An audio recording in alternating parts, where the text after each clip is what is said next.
Financial markets పై పట్టు సాధించాలనుకునే వాళ్ళు Revanth conduct చేసే వెబినార్ కోసం ఈ నెంబర్ కి కాల్ చేయండి.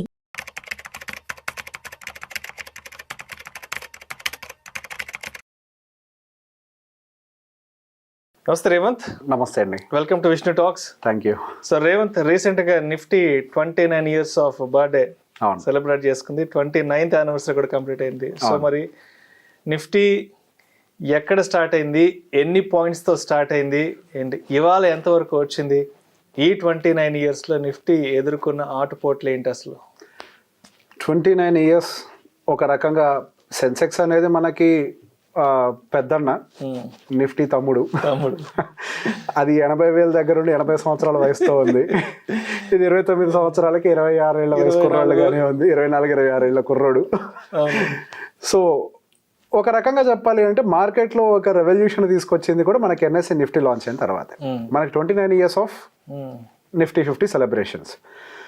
కరెక్ట్గా 2020 సంవత్సరంలో మనకి డెరివేటివ్స్ అనేవి మనకి నిఫ్టీ 50లోకి తీసుకురావడం మొదలుపెట్టారు.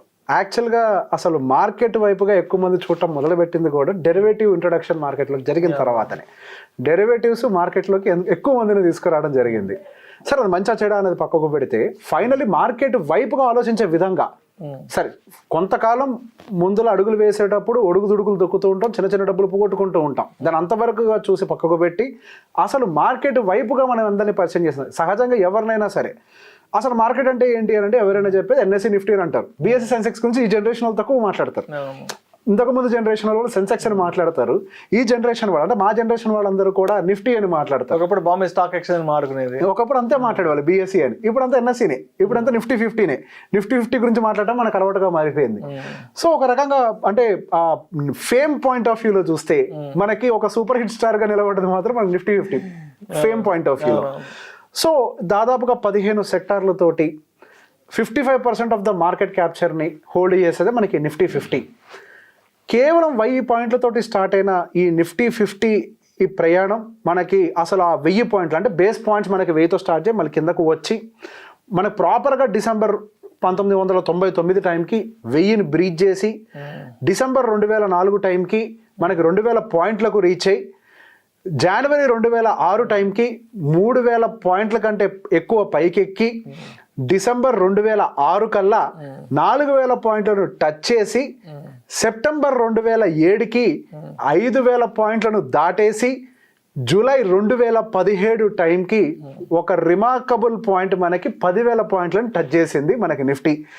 అసలు మన మార్కెట్లో రావాల్సిన గ్రోత్ అంతా కూడా ఈ 2020 కోవిడ్ తర్వాతనే యాక్చువల్ గ్రోత్ అంతా కూడా మనకి నిఫ్టీకి డెలివర్ అవ్వడం గమనించాం. 15,000 పాయింట్లు ఫిబ్రవరి 2021 టైంకి దాటింది. సెప్టెంబర్ 2023 టైంకి 20,000 పాయింట్లు దాటింది. ఆగస్ట్ 2024 టైంకి 25,000 మార్కును దాటి సెప్టెంబర్ 2024 సెప్టెంబర్ 2024 టైంకి 26,000 పాయింట్ల కంటే పైకి మనకి నిఫ్టీ అనేది టచ్ చేసింది. ఆల్ టైమ్ మార్క్ కరెక్ట్ గా మనకి ఆల్ టైమ్ మార్క్ అనేది సెప్టెంబర్ 27వ తారీఖు 26,227.35 మనకి Nifty all time high mark touch చేసింది. సో అక్కడి నుంచి రకరకాలు ఆఫ్ కోర్స్ ఆ టైంకి మనకు ఉన్నటువంటి strong economic situation, strong corporate earnings, government stability ఇవన్నీ కూడా ఫేవర్ చేయడంతో మనకి మార్కెట్ అనేది వన్ సింగిల్ డైరెక్షన్ లో పైకి వెళ్ళటం. ఇంకా ఈ నిఫ్టీ 50 ఆ తర్వాత ఇన్ బిట్వీన్ చిన్న చితక సమస్యల్ని ఎదుర్కొంది. అఫ్ కోర్స్ మనకు 1996 నుంచి మనం దీన్ని క్యాలిక్యులేట్ చేస్తున్నాం కాబట్టి దానికంటే ముందున్నటువంటి హర్షద్ మెహతా స్కాములు కానీ ఇవన్నీ కూడా పెద్ద ఎత్తున రాలే. మనకు ఆ హర్షద్ మెహతా సంబంధించి మనం సినిమాలు చూస్తున్నప్పుడు అప్పుడే ఎన్ఎస్సి గురించి ఎన్ఎస్సి వస్తుందంట అనే డైలాగులు ఉంటాయి. ఆ టైంలోనే మనకు ఎన్ఎస్సి అనే పేరు వినటం మొదలు పెట్టారు. అప్పటిదాకా ఓన్లీ బిఎస్సిఏ రూల్ చేశారు. సో ఆ తర్వాత వన్ మేజర్ ఫైనాన్షియల్ క్రైసిస్ మనం ఎదుర్కొంది 2008 సంవత్సరంలో. ఆర్థిక సంక్షోభం కొంతవరకు మనకి నిఫ్టీ పెద్ద ఎత్తున ఎదుర్కొంది. 2000 తర్వాత మనకి 2020లో కోవిడ్కి సంబంధించి సంక్షోభాన్ని బాగా ఎదుర్కొంది. సో తర్వాత మళ్ళీ ఇప్పుడు మనకి 2021 మధ్యలోకి వచ్చిన తర్వాత కొంతవరకు మనకి యుఎస్లో బ్యాంకింగ్ సిస్టమ్ వీక్ అవ్వటం, సో 2022 అంటే రష్యా ఉక్రెయిన్ వార్ రిలేటెడ్ అది కూడా పెద్ద ఎత్తున ఫాల్ అని దానికి క్రాష్ అంటానికి కూడా ఏమీ లేదు. 20% బిలో పడితే కదా మన దానికి అంటే మనకి బేర్ టెరిటరీ అంటానికి. సో మల్టిపుల్ టైమ్స్ మార్కెట్ అనేది 20% వరకు కూడా వచ్చి రివర్స్ అయిన సందర్భాలు ఉన్నాయి. కానీ నిజంగా నిఫ్టీని కుదిపేసిన సందర్భాలు అయితే గట్టిగా చెప్పుకోవడానికి మనకు రెండే ఉన్నాయి, పెద్ద ఎత్తున ఏం లేవు. ఆ రెండు సందర్భాలు కొద్ది వరకు మనకు 2008 ఒకటి, కోవిడ్ ఒకటి పెద్ద ఎత్తున కుదిపేసాయి. 30-40-50% వరకు కూడా వెళ్ళిపోయి కొంతవరకు మార్కెట్ని అయితే కొంతవరకు కుదిపేసాయి. కానీ పెద్ద ఎత్తున సమస్యలు అయితే మనకి ఇప్పుడు కనిపించింది లేదు. ఇప్పుడు మళ్ళీ ఈ ట్రంప్ రిలేటెడ్ టెన్షన్స్ వచ్చినప్పటికీ కూడా ఇంకా మన నిఫ్టీ కానీ సెన్సెక్స్ కానీ బేర్ మార్కెట్ల కంటే రేంజ్ అయితే లేదు.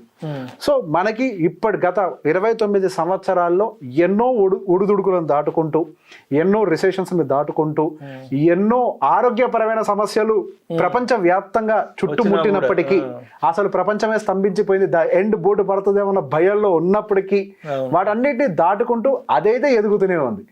కానీ నా ప్రశ్న దాంతో పాటు మనం అందరం ఎంతవరకు ఎదిగాము అనేది, ఫైనాన్షియల్ గా మనం ఎంతవరకు ఎదిగాము. ఎగ్జాక్ట్లీ.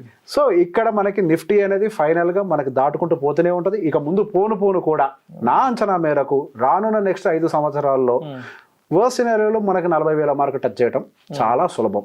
విత్ సింపుల్ 12% CAGR తో పెరుగుతూ పోయినా మనకి నెక్స్ట్ 5 అంటే ఇప్పుడు 2025 కదా, 2030-31 టైం కల్లా మనకి 12% CAGR తో వెళ్ళిన 38,000 నుంచి 40,000 మార్కుని మనం చూస్తాం. ఈ రోజు 25,000 దగ్గర కొద్దిగా అటు ఇటు కొట్టుకులాడచ్చు, 24,000 దగ్గర. ఇవన్నీ టెంపరీ హికప్స్ మాత్రమే. ఇవంతా స్టెబిలైజ్ అయిపోయి మనకి అది కూడా సీనియర్ సిటిజన్స్, మనం సీనియర్ సిటిజన్స్ అయ్యే టైంకి నిఫ్టీ కూడా ఒక సీనియర్ సిటిజన్ స్టేటస్ లోకి వస్తుంది. మనం దాన్ని తీసుకోవాలని నేను కోరుకుంటున్నాను.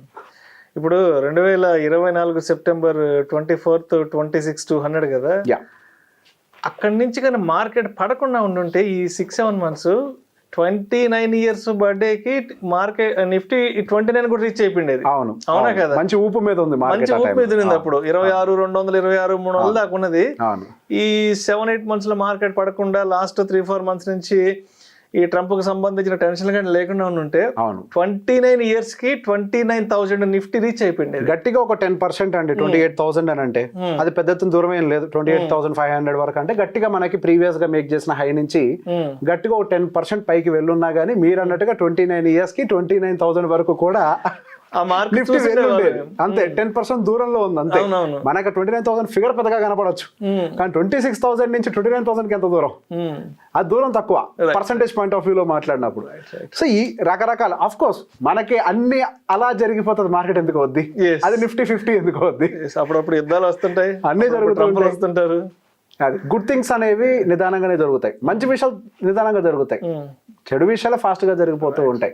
సో నిదానంగానే ఎక్కుతుంది. మార్కెట్ తోటి ఎవరైతే టచ్ లో ఉంటారో అది ఎప్పుడు వాళ్ళ దగ్గర పెట్టుకుంటది. Thank you so much. Most welcome.